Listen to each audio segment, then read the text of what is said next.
This is Budapest, the Square of Heroes, with its millennial monument celebrating the conquest of Pannonian Plain in the 9th century.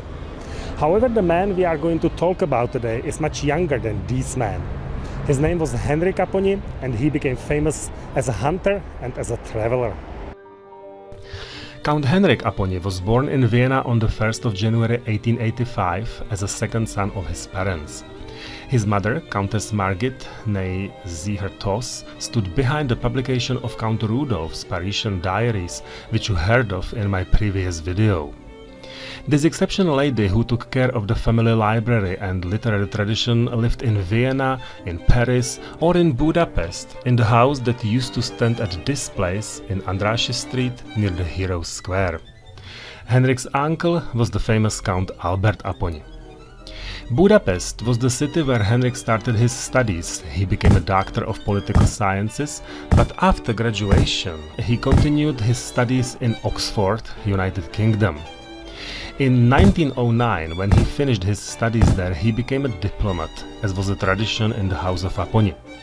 Between 1909 and 1912 he was an attaché in Berlin, between 1912 and 1913 in Istanbul. When the First World War came, Count Henrik acted as a lieutenant, but after the war he relocated to Oponice in current Slovakia.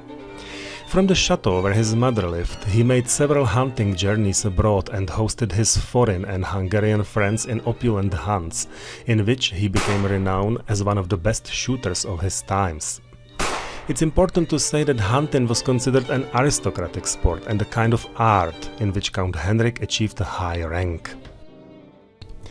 Between the 10th of February and the 4th of April 1924, he made his first big expedition to Sudan and wrote a diary about it. The African game reserves were a hunter's paradise, so despite the clouds of mosquitoes and terrible heat, Count Apponyi enjoyed the exotic game and the opportunities to obtain a lot of trophies. However, the same year his older brother Julius died, and Henrik became the owner of the whole Oponice manor, built by the land reform of the new Czechoslovakia. The limited sum of money Henrik received from his manors gave him a lot of worries, but despite the shrinking finances, in the 1930s Henrik set out on the biggest tour of his life to India. The whole journey was made possible by his English friends from Oxford. India was a British colony in which the independent or half-dependent states of Maharajas existed. The whole trip started in Bombay, where he arrived on the 2nd of February 1930. On the 6th of February he was in Hyderabad to visit Prince Nizam, one of the richest people in the world. Then he returned to Bombay by train, and by the same means of travel which was satisfyingly reliable in India, he went to Delhi, where he admired mainly the historical monuments. The beauty of Taj Mahal, the burial church built in Agra in the early 17th century by the Mughal Emperor Shah Jahan, enchanted Count Henrik for a long time. He made a lot of pictures of it from near and far and considered it much more beautiful than European Versailles or St. Peter's Church in Rome. From Delhi, Count Henrik went to the Principality of Bikaner, where the local Maharaja was hosting him in his city palace and 6 country castles. Bikaner was the place where he could go in for his sport. During the pheasant hunt, the noble society killed 120 pieces of these animals in an hour.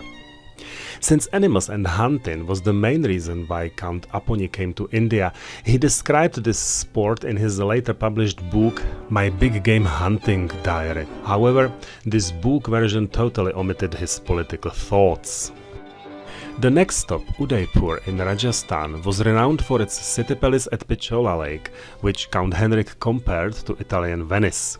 In Patiala, the local Maharaja hosted him in his palaces, 43 Rolls-Royce cars, and this man was to return Count Henrik his visit the same year in December when he visited Oponice.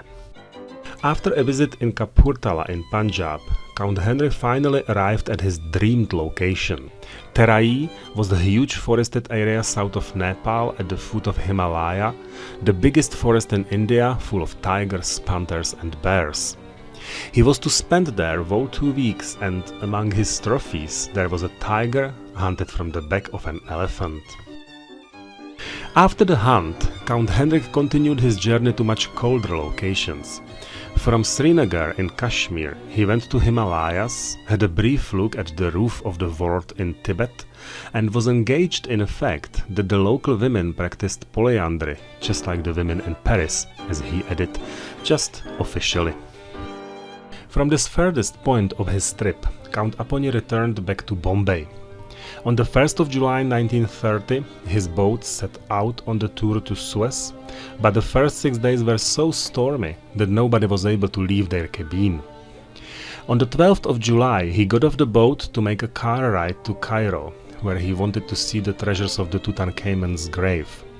In March 1924, he had been in Egypt when the pharaoh's coffin was opened. That time he had been on the way from his Sudan expedition, but only now he could see all the exhibits freely. The journey from Egypt to Europe was quick. On the 17th July, Count Apony's boat was in Venice, and on the 19th of the same month he was in Vienna. The day later he saw the ruin of the family castle whose name he was bearing again, and he was home. His hunting diary from India was published in Budapest in 1931, but Henrik's mother, the reader of his letters from India and a big supporter, died before she could read it. Her death was a big blow for unmarried Henrik. He kept hunting in Hungary and Slovakia, but his properties were falling deep in debts and he was falling in depressions. In 1933, he made a journey to the USA, but for his financial capability, nothing more was possible. In December 1935, he died in Berlin.